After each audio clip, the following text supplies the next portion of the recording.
I'm Pat Doris. Welcome to The Story. We've come to expect a lot of gridlock from our politicians, but I have to say I've been nicely surprised. Oregon lawmakers are not part of that trend, at least not during this short session right now. They've pumped out some impressive bills, including a package involving housing that was the governor's sole priority this year. It has the potential to touch every part of the state, and because of that, it's our big story tonight.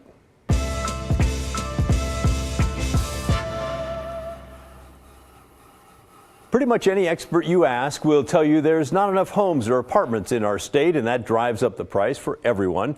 Well, Governor Tina Kotek said attacking that problem is a big priority, and now the Oregon Legislature is delivering. She looks like a construction superintendent, doesn't she? She's not getting everything that she wanted, but she is getting a lot of it. Two bills are waiting for her signature after passing through the House and the Senate, and we're going to dive deep into them now. They are Senate Bill 1530 and 1537. SB 1537 sets aside $89 million that will go to three different state agencies. $10 million will go to set up a new state agency, the Housing Accountability and Production Office. $3 million will go to fund for a housing infrastructure support, mostly for planning. $75 million will go into another account to set up a revolving fund. It's a loan fund that developers can tap into. The homes they're building must be priced for households earning about 120% of the median income or less.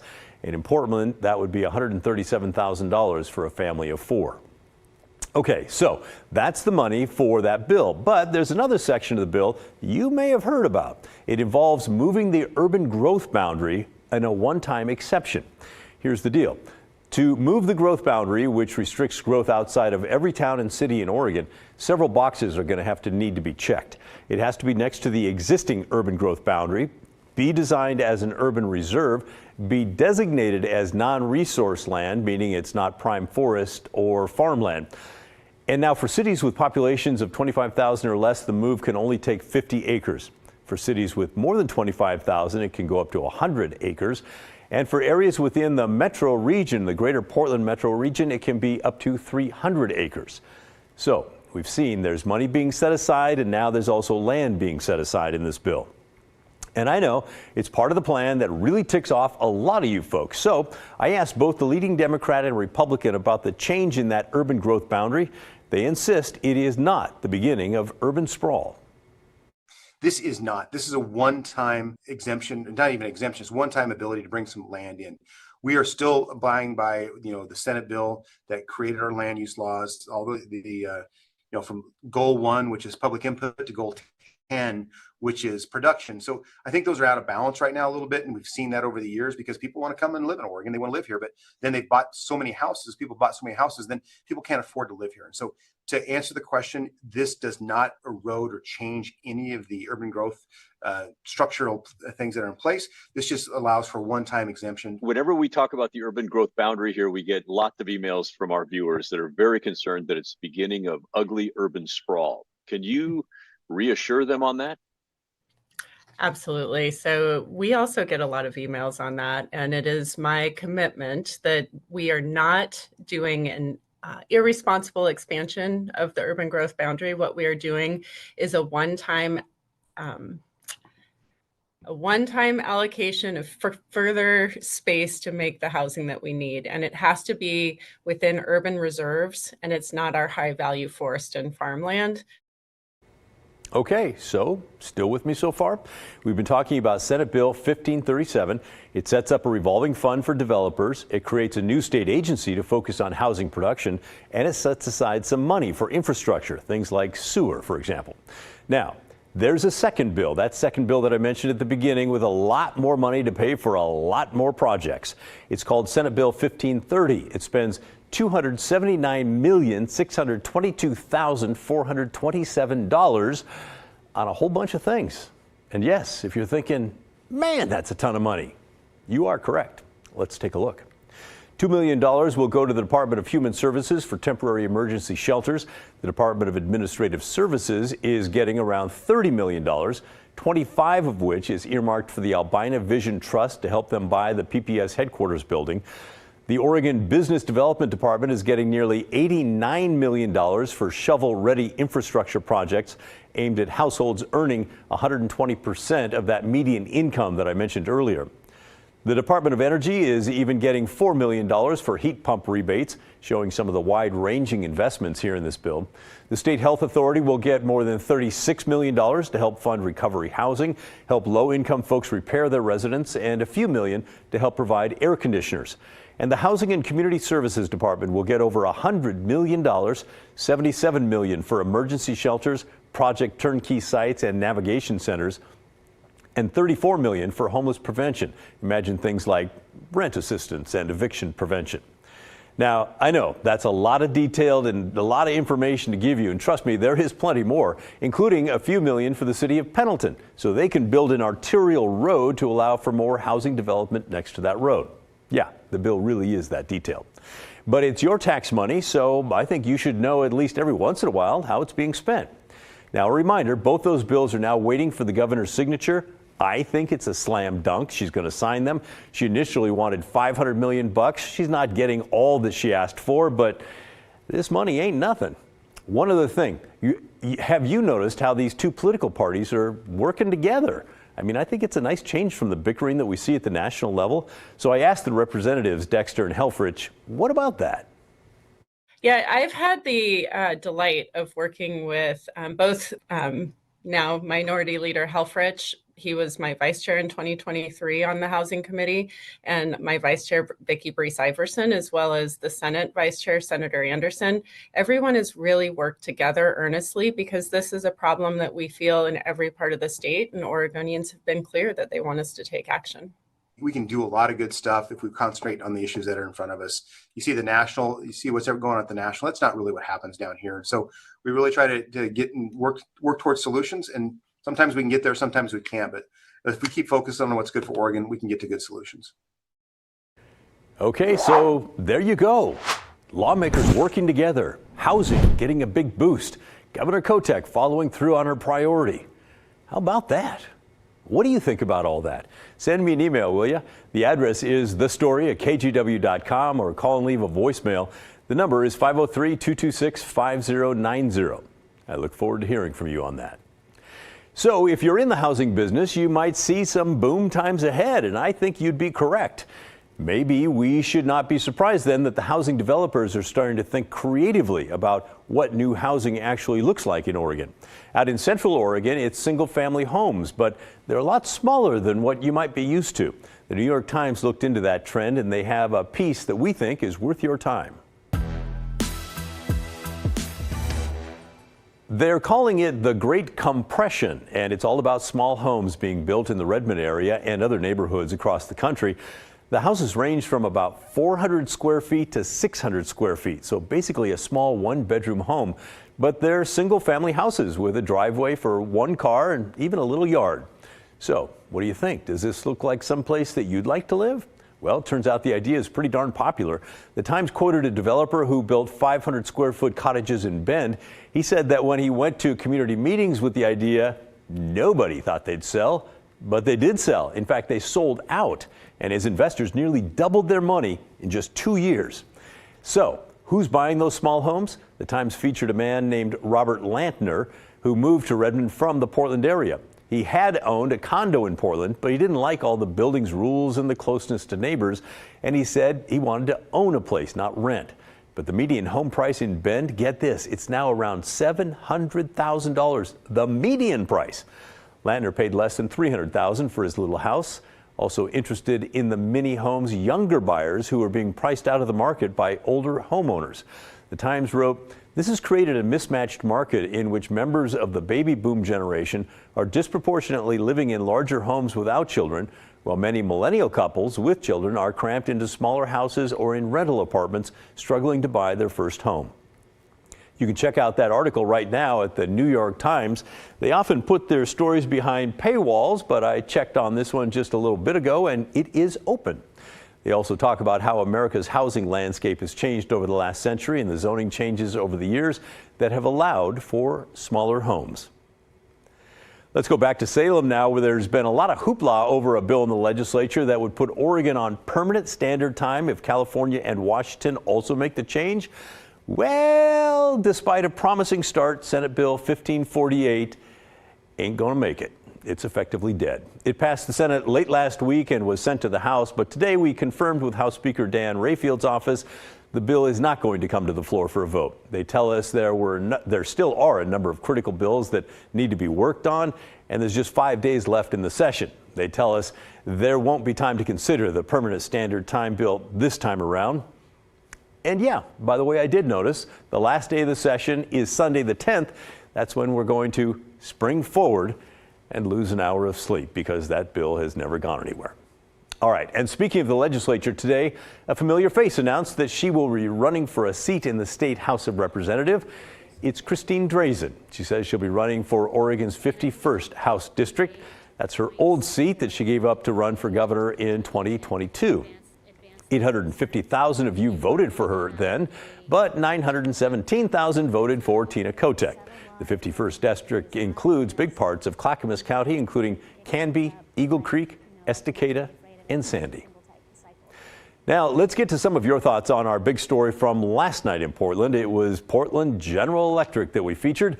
The big headline was the utility asking for another rate hike, increasing in 2025 to the tune of just over 7%. Now, that would be on top of the 18% hike that just took effect this past January. The company argues that it deserves to make a 9.75% rate of return, and that without the increase, that won't happen. It also points out that it's investing in 2 huge battery storage operations in the Portland area that will store up to 4 hours of electricity to power as many as 260,000 homes.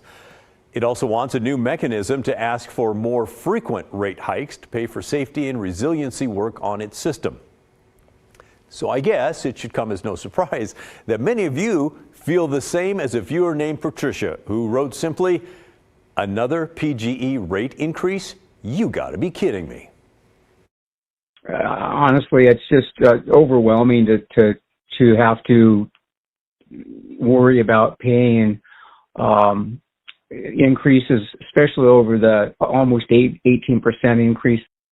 It almost seems like, a greedy corporate excuse to make more money. I mean, I'm sorry, but that's my gut feeling about the whole thing. Hope it doesn't pass. Yeah, a lot of frustration out there. Paul chimed in. PGE wants a rate increase so their investors can have a 9.75% return. Seems excessive to me, especially since my CD, IRA, and 401k are paying less than 3%.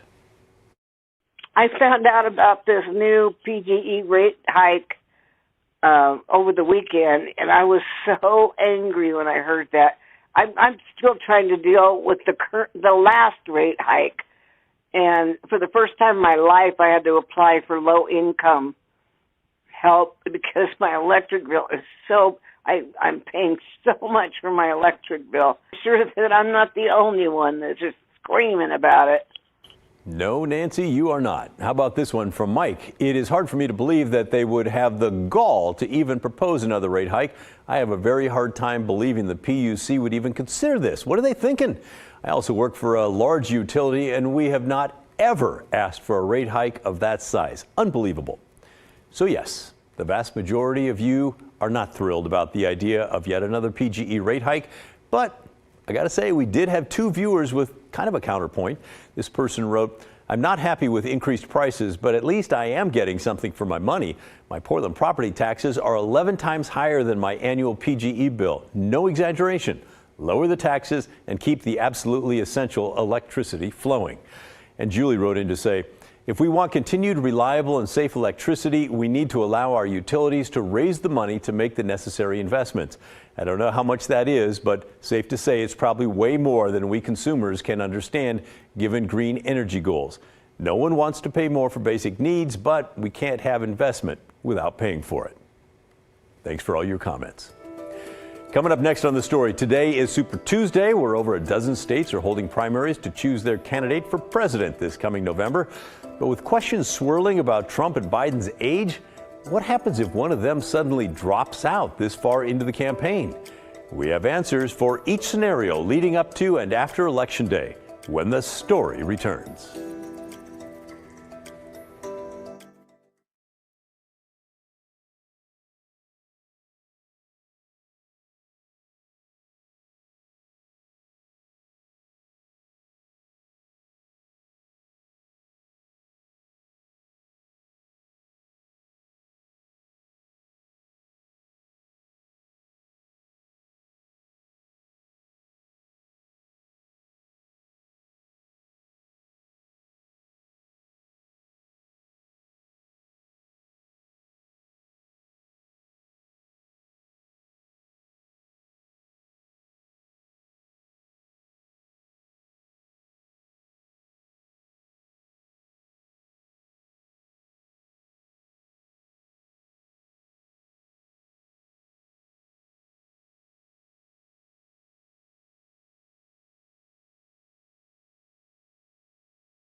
Well, today is Super Tuesday in America, where 15 states and 1 U.S. territory are voting in primary elections to decide who they want to see on the ballot for president this November.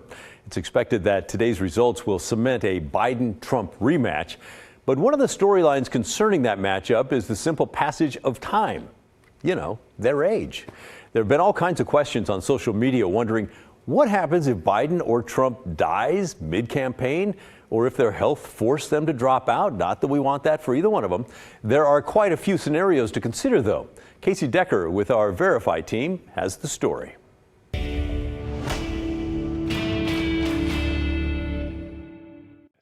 The leading candidates in the 2024 presidential election are old. President Biden is 81, former President Trump 77. Male life expectancy in America is less than 74, and polls show age is a major concern for voters.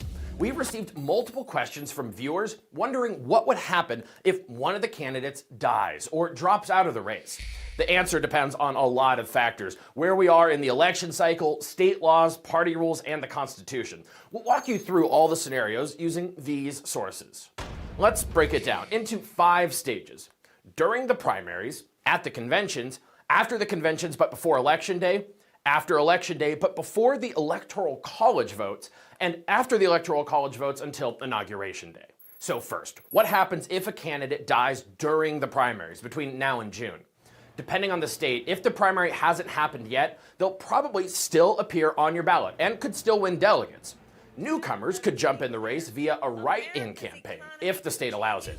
And if you already voted, the delegates won by the now deceased candidate in your state could potentially become free agents, or in rare cases be reallocated to other candidates. That depends on state and national party rules. So if Trump or Biden dies during the primaries, it's possible another candidate could then secure the nomination, but not likely. If they don't, what happens gets determined in the second stage, the convention. The nominee is ultimately decided by convention delegates, and who they vote for is assigned based on the results of their state's primaries.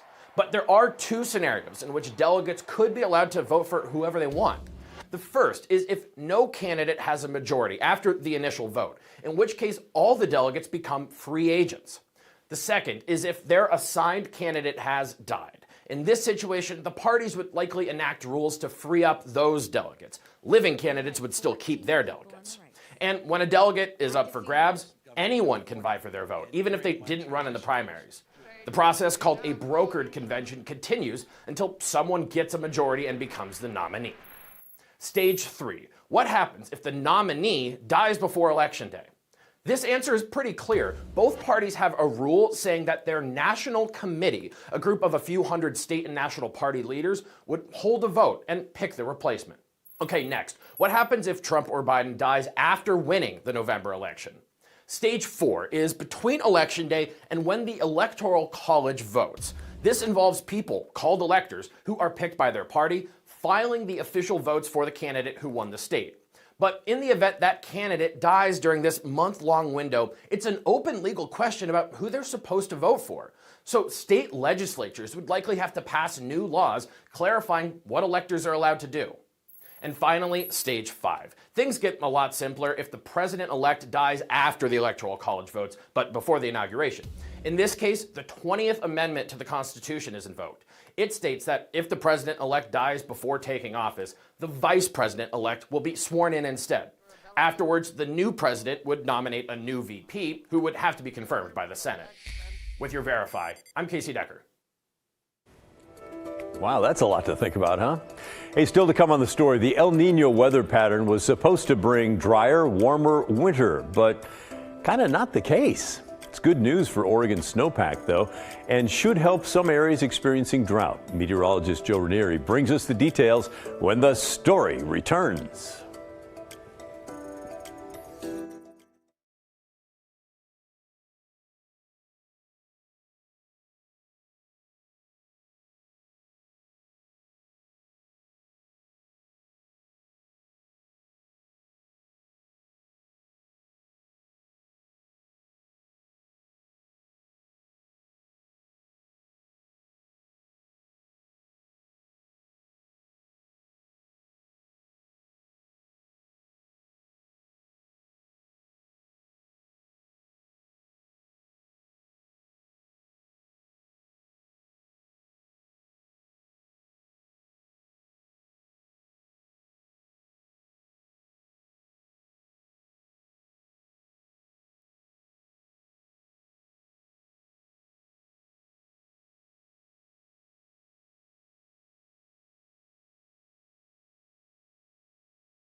The KGW Food Drive is underway now. Our goal this year is to collect enough donations to provide more than 1 million meals for local families in need. You can help right now by giving online at kgw.com/food drive. A $10 donation can provide as many as 30 meals. And all this week, Rivermark Credit Union will match the first $5,000 donated. We also want to thank local Toyota dealers, Pacific Office Automation, and Safeway for helping us make this year's drive a success. Again, head to kgw.com/food drive. Hey, if you were able to get outside this afternoon, wasn't it beautiful and wasn't it nice to feel the sunshine again? Al, you can bet it was quite the scene in the Cascades. How about that? Which have received several feet of snow in the past few weeks. And that means that Oregon's snowpack is above normal, right now anyway, which is welcome news when it comes to areas that are in drought, like parts of central and southern Oregon. That could soon change, though. Meteorologist Joe Ranieri explains. This winter was forecasted as an El Nino winter, but it hasn't felt like it over the last couple of months. Historically, El Nino years, more strong to moderate to strong El Ninos, tend to be drier and also warmer. Matt Warburton is a supervisory hydrologist with the Natural Resources Conservation Service. He says across the state, we've seen a big improvement with our snowpack. Especially after this active storm period, snowpack is doing quite well across the state. We're slightly above normal statewide for snowpack. While numbers are up, there was concern just a couple of weeks ago. The start of February, where we actually saw midwinter melting due to a midwinter heat wave that started towards the second half of January and continued into early February. What historically was supposed to be a dry and warmer winter hasn't. Here's what we've seen so far this winter. In December, Portland saw nearly 9 inches of rain. January, nearly double the amount of rain we normally see. And last month was over 4 inches of rain. And so having above normal water supply conditions across the state really helps boost reservoir storage, which may help if the summer ends up being drier. This year's snowpack is also good news for drought conditions, where only 15% of the state is under a drought. Significant improvements, if we're looking 1 year to 2 years back, pretty significant improvements in terms of drought. Just a couple of years ago, this map was showing a lot more red, with many places in an extreme drought. We want to see that snow melt off slowly to sustain higher stream flows. Now we just have to hope we can maintain these numbers. Joe Ranieri, KGW News. Hey, that's the end of our show. Thanks so much for watching. And remember, the story, our collective story, that never ends. It just goes on and on. Hey, a quick programming note to remind you, we will not have a show for you on Thursday because of President Biden's State of the Union address, and you should be watching that instead. But we'll be back with you on Friday. In the meantime, I'll see you right back here tomorrow night at 6:30.